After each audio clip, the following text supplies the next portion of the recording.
Hello friends. Public health के में knowledge gain करते हुए हम फर्दर इसको कंटिन्यू करते हैं। तो आज के लेक्चर में हम जानेंगे what about discovery of antibiotics. Antibiotics क्या होते हैं, किस लिए काम आते हैं, कितनी तरह के एंटीबायोटिक्स होते हैं और इतनी तरह के क्यों होते हैं, ये सब हम जानने की कोशिश करेंगे in today's lecture, that is discovery of antibiotics. तो दोस्तों, जैसा कि हमने पिछले लेक्चर में पढ़ा था कि तीन तरह की थ्योरीज दी गई थी, स्टार्टिंग विद मियाज़मा थ्योरी, उसके बाद दी गई थी कंटेजियन थ्योरी और फिर जर्म थ्योरी। और धीरे धीरे जो पुरानी थ्योरी थी उनकी फेलियर्स सामने आते रहे और नई थ्योरीज इसीलिए प्रपोज होती रही। तो सबसे ज़्यादा उनमें से जर्म थ्योरी को एक्सेप्ट किया गया, क्योंकि आज भी हम जानते हैं कि जर्म्स जो हैं, माइक्रो ऑर्गेनिज्म जिनको हम बोलते हैं, वो डिजीज कॉज करने के सबसे ज़्यादा मेजर फैक्टर्स हैं। तो उन्हीं थ्योरीज को आगे लेके जर्म थ्योरी को ज़्यादा रिलाई किया गया उसके ऊपर, और जर्म थ्योरी को आगे डेवलप भी किया गया और उसके ऊपर रिसर्च भी बहुत हुई। और 20th सेंचुरी के आते आते काफ़ी ज़्यादा एडवांसेस इसमें हुई, और जर्म्स की भी, जर्म्स अब एक तरह के नहीं जर्म्स होते, जर्म्स कहने के लिए जर्म्स हैं, लेकिन जर्म्स की कितनी सारी तरह, बैक्टीरिया हैं, वायरस हैं, एल्गी हैं, फंजाई हैं, जो अलग अलग तरीकों से हमारी बॉडी में डिजीज प्रोड्यूस करते हैं। तो उन सबको डिफ्रेंशिएट किया गया और बहुत ज़्यादा इलेबोरेटेड स्टडी हुई। तो उसको हम आज जानेंगे वो कैसा हुआ। तो द 20th सेंचुरी, अब इसको बोलते हैं bacteriological era. In the 20th century, the developments in anatomy, physiology, bacteriology, and vaccination gave a new direction for managing the health of the population. This period in the history of medicine is known as the bacteriological era. Bacteriological era क्यों बोलते हैं? क्योंकि bacteria की different varieties इस period में identify की गई। और कैसे आइडेंटिफाई करी गई कि उस 20th सेंचुरी में एनाटॉमी होता है the study of internal structure of any body, और फिजियोलॉजी होता है the working of the living thing, और बैक्टीरियोलॉजी होता है बैक्टीरिया के बारे में स्टडीज। और वैक्सीनेशन हम जान ही चुके हैं कि वैक्सीनेशन के लिए जो हम कोई मेडिसिन बॉडी में डालते हैं जिससे बॉडी हमारी किसी खास डिजीज के अगेंस्ट इम्यून हो जाए।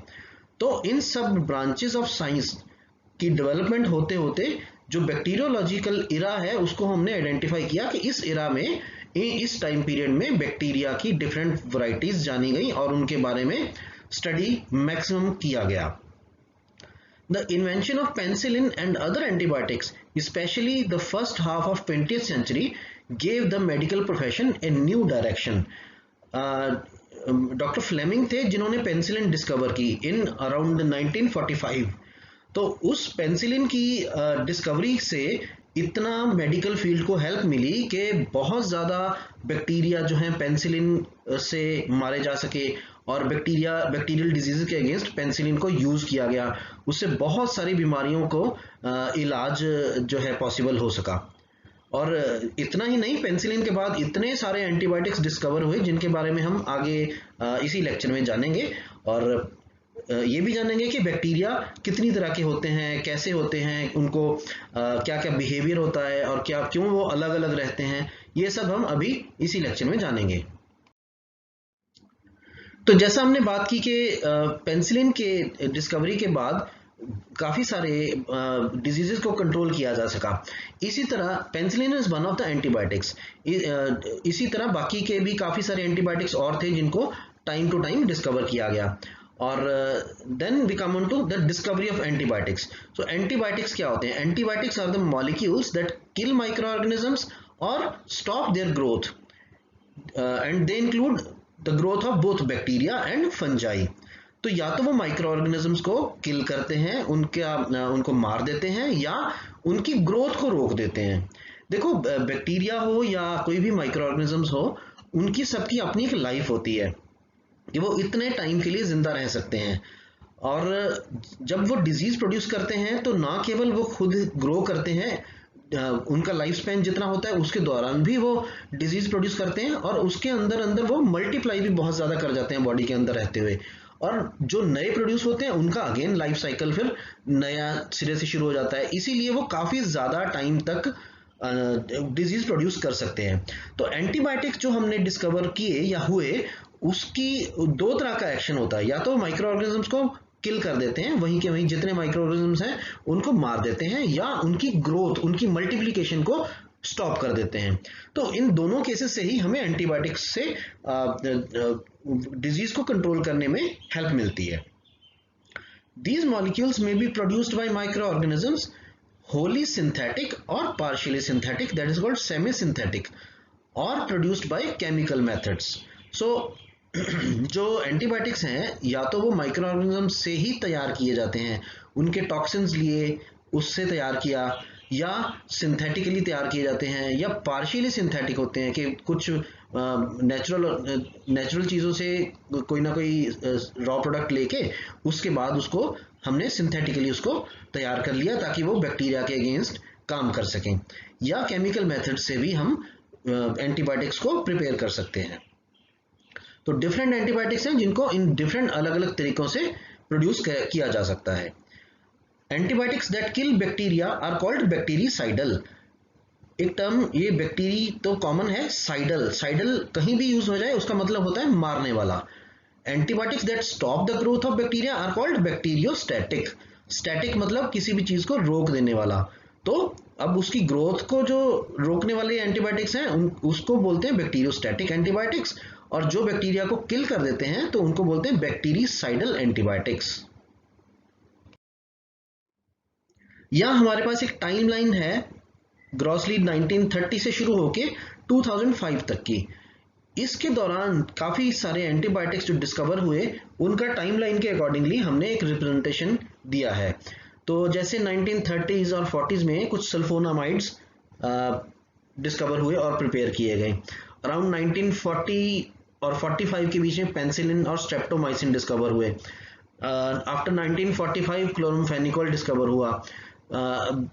Around 1950 tetracyclines, then erythromycin, vancomycin, ampicillin, methicillin, cephalosporins, linzolids और डेप्टोमाइसिन्स। तो ये ऐसे antibiotics time to time discover होते रहे, और साथ ही इनकी एंटीबायोटिक रेजिस्टेंस भी बॉडी के अंदर देखने को मिली। जैसे सल्फोनामाइड्स हमने यूज किया किसी बैक्टीरिया के अगेंस्ट, तो धीरे धीरे थोड़े टाइम के बाद बैक्टीरिया ने अपने आप को सल्फोनामाइड्स के एक्शन को भी इम्यून कर लिया।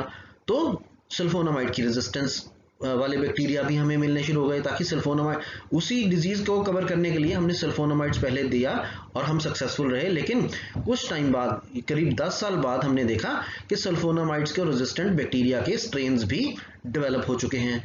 इसलिए हमने नए नए और लेटर ऑन वाले एंटीबायोटिक डिस्कवर किए, ताकि जो पुराने एंटीबायोटिक्स हैं वो फेल हो चुके हैं या उनके रेजिस्टेंट स्ट्रेन्स आ चुके हैं बैक्टीरिया के अंदर, उनको अब नए एंटीबायोटिक की जरूरत है टू किल और to stop the growth, to stop their growth and in the due course to help control the disease. तो इसी कारण से इतने डिफरेंट एंटीबायोटिक्स हमें डिस्कवर करने पड़े। Not only that, different antibiotics हमें इतने सारे डिफरेंट क्यों यूज करने पड़ते हैं सॉरी। तो दोस्तों, इसके लिए हम थोड़ा बैक्टीरिया के बारे में और माइक्रो ऑर्गेनिजम्स के बारे में नॉलेज लें तो हमें बेटर अंडरस्टैंडिंग बनेगी। तो चलिए शुरू करते हैं थोड़ा माइक्रो ऑर्गेनिजम्स के बारे में जानने। तो friends, let us learn something about micro organisms. सबसे जो primitive type of micro organisms के बारे में कहा जाता है, दे आर प्रोकैरियोटिक सेल्स। हम में से ऑलमोस्ट सारे ही जानते होंगे कि शुरू में जो माइक्रो ऑर्गेनिजम्स थे वो यूनिसेलुलर थे, और फिर मल्टी सेलुलर डेवलप हुए। उसके बाद और मल्टी सेलुलर के बाद और भी complex type of micro organisms they got developed. तो जो यूनिसेलुलर थे उसमें भी कुछ ऐसी वैरायटीज थी जो सेल के अंदर भी बहुत अच्छे ऑर्गेनाइज्ड चीजें नहीं थी। जो भी काम था, एक ही सेल सारे काम करता था, ब्रीदिंग का भी, डाइजेशन का भी, और अलग अलग तरीके से जो भी काम करते थे वो सेल खुद ही करता था, और उसमें इन डिफरेंट फंक्शंस को करने के लिए डिफरेंट ऑर्गेनेलिज नहीं होती थी। ऐसे जो cells primitive type of cells हैं जिनमें सब कुछ ऑर्गेनाइज्ड वे में नहीं होता था, उनको बोला जाता है prokaryotic cells. They are primitive type of cells sorry. तो prokaryotic cells they lack a membrane bound nucleus और मेम्ब्रेन बाउंडेड ऑर्गेनेलिज। जो न्यूक्लियस होता था इनका, सेल के हर सेल के अंदर एक न्यूक्लियस होता है, तो जो न्यूक्लियस होता था वो मेम्ब्रेन बाउंड नहीं होता था। तो न्यूक्लियस बिना मेम्ब्रेन के होता था और न्यूक्लियस के अंदर और बाहर भी चीजें टू एंड फ्रो मूव करती थी। तो इसलिए कोई स्पेसिफिक न्यूक्लियस नहीं रहता था कि न्यूक्लियस अलग से स्पेस दी हुई है न्यूक्लियस को सेल के अंदर, ऐसा नहीं होता। और उसमें जो मेम्ब्रेन बाउंडेड ऑर्गेनेलिज है वो भी नहीं रहती थी। ऑर्गेनेलिज के बाहर भी मेम्ब्रेन नहीं होती।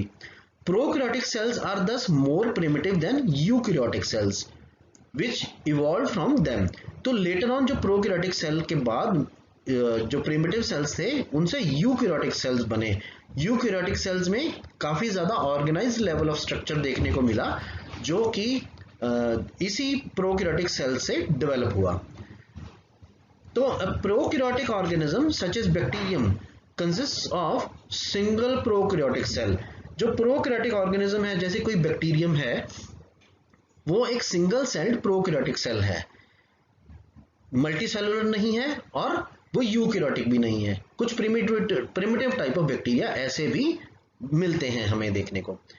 A general prokaryotic cell can be considered to have three architectural regions through though not all the components are always present। तो बेसिकली इन तीन आर्किटेक्चरल रीजन्स के अंदर एक सेल को हम डिवाइड कर सकते थे जो प्रोकैरियोटिक सेल है, और ये भी जरूरी नहीं कि तीनों हमेशा ही हर सेल में पड़े ही हों, मिलते ही हों। क्या क्या ये तीन चीजें हैं? A cell envelope consisting of a capsule, a cell wall and a cell membrane. इन तीनों चीजों में से जरूरी नहीं कि सब में हो या कोई मिसिंग भी हो या तीनों मिल भी सकती हैं। A cytoplasmic region that contains the cell genome that is DNA, ribosomes and various sorts of inclusions. Cytoplasmic region देखिए, किसी भी सेल में दो तरह के रीजन्स होते हैं, एक न्यूक्लियस होता है और एक रेस्ट ऑफ द प्रोटोप्लाज्म होता है। और न्यूक्लियस और प्रोटोप्लाज्म को मिला के जब हम बोलते हैं कि सेल के अंदर क्या है तो दैट इज कॉल्ड साइटोप्लाज्म। तो जो साइटोप्लाज्मिक रीजन है सारा का सारा न्यूक्लियस के इंक्लूडिंग रीजन है, दैट कंटेन्स, उसके अंदर क्या रहता है? Cell genome, DNA. सेल का जीनोम होता है डीएनए के, जो डीएनए होता है किसी भी सेल का वो साइटोप्लाज्म के अंदर रहता है। और राइबोसोम्स होते हैं जो प्रोटीन सिंथेसिस में काम करते हैं। And various sorts of inclusions. Various sorts of inclusions मतलब जो डिफरेंट ऑर्गेनेलिज हैं जिनको सेल के डिफरेंट काम करने का फंक्शन असाइंड है, जैसे माइटोकॉन्ड्रिया हैं, गोल्जी बॉडीज हैं, लाइसोसोम्स हैं। ऐसे डिफरेंट टाइप्स ऑफ इंक्लूजन्स भी साइटोप्लाज्म के रीजन में ही मिलते हैं। अपेंडेजेस होते हैं कि बॉडी पार्ट से बाहर को एक्सटेंड करते हुए कुछ लॉन्ग इलोंगेशंस। तो ये अपेंडेजेस समटाइम्स प्रेजेंट हैं, they are called flagella and pili. तो फ्लैजेलर और पाइलर बैक्टीरिया भी देखने को मिलते हैं। तो we can say that in a prokaryotic cell the most of the functions of organelles such as mitochondria, chloroplasts and Golgi apparatus are taken over by the prokaryotic cell membrane। तो जो cell membrane है वो ही ये सारे organelles की specialised जो काम करने की क्षमता है वो ये सेल मेम्ब्रेन ही कर लेती है। तो इनमें जो स्पेशलाइज्ड ऑर्गेनेलिज हैं जैसे माइटोकॉन्ड्रिया, क्लोरोप्लास्ट, गोल्जी बॉडीज हो भी सकते हैं लेकिन नहीं भी हो तब भी ये दे एग्जिस्ट प्रोकैरियोटिक सेल्स। तो ये बहुत ज्यादा स्पेशलाइज्ड और ऑर्गेनाइज्ड लेवल पे हमें नहीं मिलते हैं। Then come eukaryotic cells. Eukaryotic cells होते हैं they possess a membrane bound nucleus और ए मेम्ब्रेन बाउंड ऑर्गेनेलिज। तो इसमें जो न्यूक्लियस और ऑर्गेनेलिज हैं वो स्पेशलाइज्ड हैं और मेम्ब्रेन बाउंड हैं और अलग से उनका फिजिकली भी अलग से रखा गया है साइटोप्लाज्म के अंदर, और वो अपना अपना काम भी स्पेशलाइज्ड वे में करती हैं। जो सभी के फंक्शंस अलग अलग हैं, वो अलग अलग ऑर्गेनेलिज अलग अलग काम भी सेल के अंदर पड़े हुए कर रहे हैं। Then eukaryotic cells are thus more advanced and organised forms than prokaryotic cells. तो यूकैरियोटिक सेल्स इसका मतलब ज्यादा स्पेशलाइज्ड हैं और एडवांस्ड ऑर्गेनाइज्ड वर्जन्स हैं देन द प्रोकैरियोटिक सेल्स। तो चलिए जान लेते हैं थोड़े major differences between eukaryotes and prokaryotes. जो साइज है, यूकैरियोट्स का साइज बड़ा है क्योंकि वो ज़्यादा ऑर्गेनाइज्ड हैं, और प्रोकैरियोट्स का साइज छोटा है 1 to 3 माइक्रोमीटर। ये ज़्यादा प्रिमिटिव टाइप ऑफ सेल्स हैं। तो प्रोकैरियोट्स का साइज जो है छोटा है 1 to 3 माइक्रोमीटर, और यूकैरियोट्स का साइज बड़ा रहता है around 5 to 10 micrometres. Then comes cell wall. Cell wall is absent in generalized eukaryotic bacteria, and it is present only in eukaryotic algae and fungi, and it is present in prokaryotes. तो prokaryotes में cell wall रहती है लेकिन eukaryotes में नहीं है। Cytoplasmic membrane, जो cytoplasmic membrane है वो दोनों में प्रेजेंट होती है, यूकैरियोट्स में भी और प्रोकैरियोट्स में भी। न्यूक्लियर मेम्ब्रेन, जैसा कि हमने पढ़ा कि प्रोकैरियोटिक सेल्स में एक अलग से न्यूक्लियर मेम्ब्रेन नहीं होती, एब्सेंट होती है, लेकिन यूकैरियोट्स में ये प्रेजेंट होती है। Genetic information is carried by DNA in both the cells, both the types of cells, but generally eukaryotes being more organized, they carry information with more than one chromosomes, and in prokaryotes there is only one chromosome present there to carry the information into their further offsprings and further generations. तो friends, different types of bacteria को जब study किया गया तो scientist could found कि जो उनकी cell wall है वो भी कुछ डिफरेंट तरीकों से बनी है। कुछ बैक्टीरिया हैं जिनमें पेप्टिडोग्लाइकन्स ज़्यादा हैं, और कुछ बैक्टीरिया हैं जिनकी सेल वॉल के अंदर लिपिड कंटेंट ज़्यादा है। जो सेल वॉल है वो टिपिकली पेप्टिडोग्लाइकन्स और लिपिड से बनती है। तो जिन बैक्टीरिया की सेल वॉल्स के अंदर पेप्टिडोग्लाइकन्स ज़्यादा हैं वो जब स्टेन करते हैं हम किसी डाई से, that is we will studying the crystal violet dye से, जब हम स्टेन करते हैं तो वो दोनों तरह के बैक्टीरिया अलग अलग तरह से स्टेन होते हैं, और वो अलग अलग स्टेनिंग वाले बैक्टीरिया अलग अलग का बिहेवियर, अलग अलग की डिजीजेस, अलग अलग तरह से बीमारियां भी पैदा करते हैं। तो based on this the bacteria could be classified as gram positive and gram negative bacteria. So Hans Christian Gram, who was a Danish microbiologist, he discovered the staining method for bacteria, and based on the ability of bacterial cell wall to retain crystal violet dye during solvent treatment, he classified these bacteria to be gram positive or gram negative. The cell walls for the gram positive microorganisms have a higher peptidoglycan content and lower lipid content than gram negative bacteria. तो जो ग्राम positive bacteria थे उनके अंदर peptidoglycan का content उनकी cell wall के अंदर ज़्यादा था और लिपिड कंटेंट कम था, और जो ग्राम नेगेटिव बैक्टीरिया थे उनमें उल्टा था, उनमें लिपिड कंटेंट ज़्यादा था और पेप्टिडोग्लाइकन कंटेंट कम था। तो जो उस डिफरेंट कंटेंट के कारण जो सेल वॉल थी वो डिफरेंट तरीकों से स्टेन करती है। वो कैसे करती है?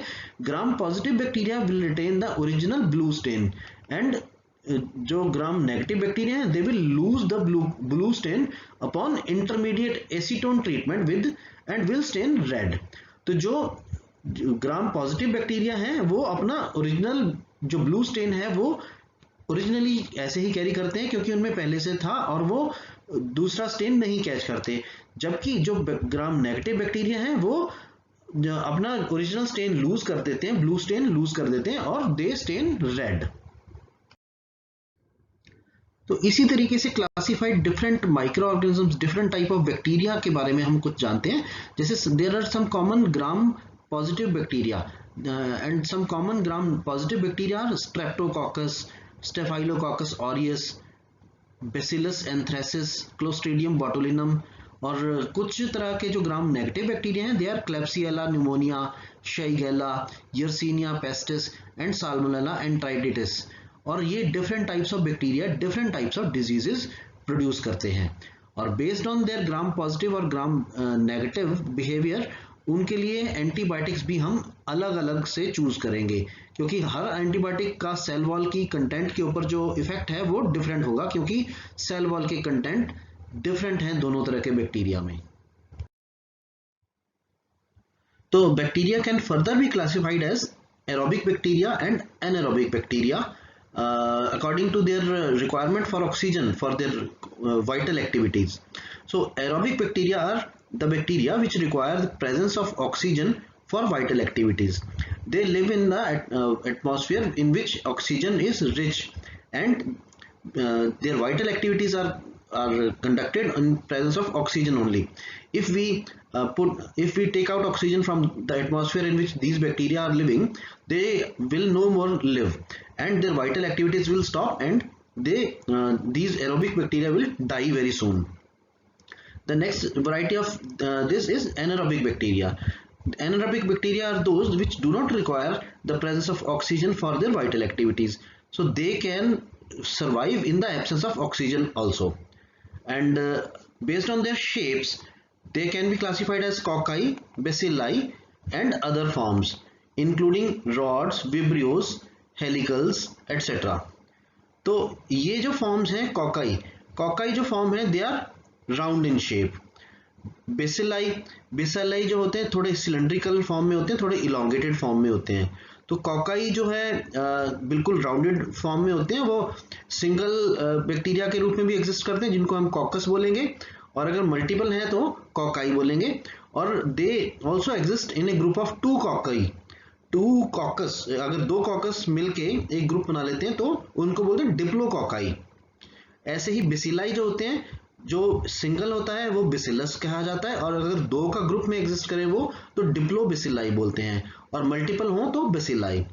और अदर फॉर्म्स जैसे रॉड्स हैं, बिल्कुल रॉड जैसे सीधे सपाट रॉड जैसे भी नजर आते हैं, वो बैक्टीरिया भी होते हैं. और विब्रियो होता है comma shaped, they exist in the shape of comma. Helical होता है जैसे कोई एक अपनी ही एक्सिस के अराउंड घूमे हुए शेप में उनकी बॉडी होती है, वो उनको हेलिकल शेप बोलते हैं. तो based on the shape of bacteria, the bacteria can also be classified as cocci, bacilli and other forms including rods, vibrios and helicals etcetera. तो फ्रेंड्स अब आते हैं एक कॉम्बिनेशन क्लासिफिकेशन के ऊपर, जो एरोबिक बैक्टीरिया और एनारोबिक बैक्टीरिया हैं वो दोनों ही ग्राम पॉजिटिव और ग्राम नेगेटिव दोनों तरह के मिलते हैं हमें. जैसे अगर हम एग्जांपल लें एरोबिक बैक्टीरिया में, तो एंटेरोकोकाई, streptococci viridans, Streptococcus pneumoniae, आइसर्शिया coli और सूडोमोनास एरोजिनोजा, ये सारे एरोबिक बैक्टीरिया हैं. लेकिन इनमें से अगर हम देखें तो एंटेरोकोकाई ग्राम पॉजिटिव है, स्ट्रेप्टोकोकाई ग्राम पॉजिटिव है, स्ट्रेप्टोकोकाई विरिडेंस ग्राम पॉजिटिव है, स्ट्रेप्टोकोकस न्यूमोनियाई ग्राम पॉजिटिव है, आइसर्शिया कोलाई जो है एरोबिक होने के बाद भी ये ग्राम नेगेटिव है, और सूडोमोनास एरोजिनोजा भी एरोबिक है लेकिन वो ग्राम नेगेटिव है. तो ग्राम नेगेटिव और पॉजिटिव होना उसके एरोबिक या एनारोबिक नेचर के ऊपर नहीं डिपेंड करता है. तो ये इंटायरली डिफरेंट चीजें हैं, क्योंकि ग्राम नेचर जो है वो उसकी सेल वॉल की स्ट्रक्चर के ऊपर बेस्ड है, और एरोबिक और एनारोबिक होना उसके बिहेवियर के ऊपर बेस्ड है कि उसकी जो वाइटल एक्टिविटीज हैं वो ऑक्सीजन की प्रेजेंस या ऑक्सीजन की एब्सेंस में कैरी आउट होती हैं या नहीं होती हैं. तो अब हम इनका थोड़ा क्लिनिकल इंपॉर्टेंस देखते हैं कि एंटेरोकोकाई जो एरोबिक बैक्टीरिया है वो ग्राम पॉजिटिव है, और वो कौन सी बीमारियां, कहाँ की बीमारियां हमारी बॉडी में प्रोड्यूस कर सकते हैं. तो वो यूरिनरी ट्रैक्ट इन्फेक्शन जिसको यूटीआई बोलते हैं वो कर सकते हैं, और एंडोकार्डाइटिस कर सकते हैं. एंडोकार्डियम एक हार्ट की अंदर की लेयर होती है जिसको एंडोकार्डियम बोलते हैं, तो उसकी सोजिश पैदा हो जाती है किसी खास बीमारियों में, उसको एंडोकार्डाइटिस बोलते हैं. तो एंटेरोकोकाई यूटीआई और एंडोकार्डाइटिस कॉज कर सकता है. स्ट्रेप्टोकोकाई जो ग्राम पॉजिटिव है वो फेरेंजाइटिस और सेलुलाइटिस कॉज कर सकता है.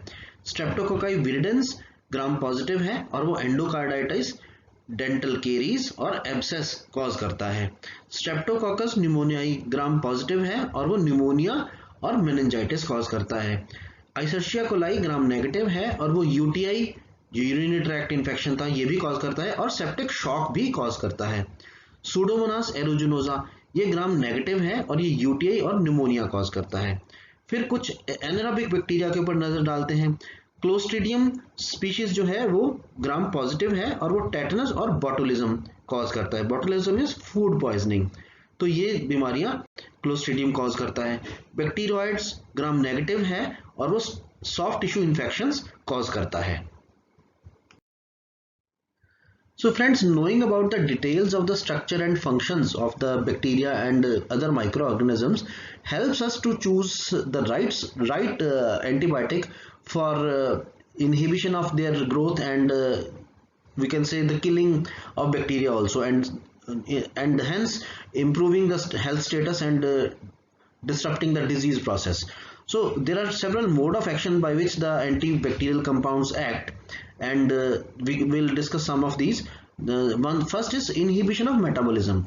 These are called anti-metabolites. So sulfonamides fall in this category कि सल्फोनामाइड जो है वो बैक्टीरिया और माइक्रो ऑर्गेनिजम्स के मेटाबॉलिज्म को इनहिबिट कर देते हैं, इस वजह से वो माइक्रो ऑर्गेनिजम्स डेड हो जाते हैं. Then comes inhibition of bacterial cell wall synthesis. तो सेल वॉल सिंथेसिस को, सिंथेसिस मतलब बनना, तो सेल वॉल की सिंथेसिस को ही रोक देना. ये कौन से एंटीबायोटिक करते हैं? पेनिसिलिन्स, सेफेलोस्पोरिन्स और vancomycin. Next mode of action comes there is interaction with plasma membrane. तो प्लाज्मा मेम्ब्रेन की डिसरप्शन कर देनी है. ये कौन से एंटीबायोटिक करते हैं? पॉलीमिक्सिन और tyrothricin. Then next mode of action is disruption of protein synthesis. तो प्रोटीन सिंथेसिस एक वाइटल एस्पेक्ट है किसी भी सेल के अंदर एक्टिविटी होने का, तो वो प्रोटीन सिंथेसिस से होती हैं. तो प्रोटीन सिंथेसिस की डिसरप्शन राइफेम्पिसिन जो राइफामाइसिन ग्रुप है वो करते हैं, अमीनोग्लाइकोसाइड्स करते हैं और टेट्रासाइक्लिन्स एंड क्लोरमफेनिकोल्स इस मोड ऑफ एक्शन से काम करते हैं. Next mode of action is inhibition of nucleic acid transcription and replication. तो न्यूक्लिक एसिड्स जो डीएनए का बहुत इंपॉर्टेंट पार्ट है, जिससे डीएनए बनता है, उसकी ट्रांसक्रिप्शन और रेप्लिकेशन, ये दो उसके अंदर एक्टिविटीज होती हैं डीएनए के अंदर की. उन एक्टिविटीज को रोक देना नेलिडिक्सिक एसिड और प्रोफ्लेविन, ये दो एंटीबायोटिक्स और भी होते हैं, लेकिन मोटे तौर पर ये दो एंटीबायोटिक्स इस मोड ऑफ एक्शन से काम करते हैं. तो जब हमें मोड ऑफ एक्शन पता चला और बैक्टीरिया की हमें एक्टिविटीज और वाइटल एक्टिविटीज प्लस उसकी स्ट्रक्चर्स पता चली, तभी हम suitably we can choose the right antibiotic at right place, और राइट एंटीबायोटिक जो है वो राइट बैक्टीरिया को इनहिबिट करेगा और उसकी ग्रोथ को इनहिबिट करेगा, ताकि उसकी डिजीज को प्रिवेंट किया जा सके. एंटीबायोटिक की डिस्कवरी की टाइमलाइन को एक बार फिर से देख लेते हैं. तो 1930 के बाद सल्फोनामाइड्स डिस्कवर हुए, फिर पेनिसिलिन डिस्कवर हुए अराउंड 1940 टू 1945. उसी के बाद क्लोरमफेनिकोल्स जो है वो डिस्कवर हुए, टेट्रासाइक्लिन, फिर erythromycin, then vancomycin, methicillin, ampicillin, cephalosporins, और काफ़ी देर फिर स्पेलोस्पोरिन का अच्छा असर रहा, और उसके बाद जो है काफ़ी देर तक किसी एंटीबायोटिक की खोज की ज़रूरत नहीं पड़ी. फिर दिस इज लाइनज़ोलिड, ये अराउंड 2000 के अराउंड डिस्कवर हुए, और फिर है डेप्टोमाइसिन दैट कम्स अराउंड 2005. और इसके साथ साथ बैक्टीरिया जो है अपने रेजिस्टेंट स्ट्रेन्स भी प्रोड्यूस करना शुरू कर देता है. तो सल्फोनामाइड्स की resistant strains around 40 to 50, 1940 to 1950 के अराउंड सल्फोनामाइड के रेजिस्टेंट स्ट्रेन्स भी प्रोड्यूस होने शुरू हुए, और फिर पेनिसिलिन के भी आने शुरू हुए, फिर tetracycline, streptomycin, chloramphenicol, methicillin, cephalosporin, ampicillin, vancomycin, erythromycin, linezolid और डेप्टोमाइसिन. तो एंटीबायोटिक्स जो हैं अगर जितने ज़्यादा स्ट्रॉन्ग दिए जाते हैं तो उसका नुकसान भी ये है कि जो बैक्टीरिया है वो उस एंटीबायोटिक को रेजिस्टेंस होने की कैपेसिटी भी रखते हैं. तो जैसे जैसे वो बैक्टीरिया उस एंटीबायोटिक को रेजिस्टेंट बन जाएगा, तो there will be always a requirement कि हम और नए और वाइड स्पेक्ट्रम वाले एंटीबायोटिक्स डिस्कवर करें, ताकि उसको भी उससे भी ज़्यादा स्ट्रॉन्ग हो वो, और जो पुराने स्ट्रेन्स बैक्टीरिया के एंटीबायोटिक को रेजिस्टेंट स्ट्रेन्स पैदा हो गए हैं उनको भी ख़त्म कर सकें वो. तो इसीलिए कहा जाता है कि एंटीबायोटिक्स की जो सिलेक्शन है फॉर प्रॉपर यूजेज, उसको हमें बिना किसी बात के एंटीबायोटिक नहीं खाने चाहिए, ताकि जब ज़रूरत हो तभी एंटीबायोटिक हमें किसी भी मरीज को देना चाहिए, ताकि उसके रेजिस्टेंट स्ट्रेन को डेवलप होने में भी हमें कोई प्रमोशन नहीं देनी चाहिए उसमें. तो this was all about the discovery of antibiotics, and I think it plays a very important role in public health. तो एंटीबायोटिक की जो सिलेक्शन है फॉर प्रॉपर यूजेज, और ताकि उसका मिसयूज भी नहीं हो और उसके रेजिस्टेंट स्ट्रेन भी नहीं हो बैक्टीरिया के, और नए नए एंटीबायोटिक्स को डिस्कवर करने की हमें ज़रूरत भी नहीं पड़नी चाहिए. तो इस वजह से एंटीबायोटिक जो है इसका डिस्कवरी और nature of the micro organisms against which the various antibiotics are used, वो इस लेक्चर में बताया गया है। तो पब्लिक हेल्थ की जो प्लानिंग है वो वेरियस एंटीबायोटिक्स की यूजेज और एंटीबायोटिक्स की availability to the public at large, वो इस सभी के ऊपर अप्लाई होती है, और ताकि वो सारी रेगुलेशन में आ सके इसके लिए हमने ये चीज पढ़ी।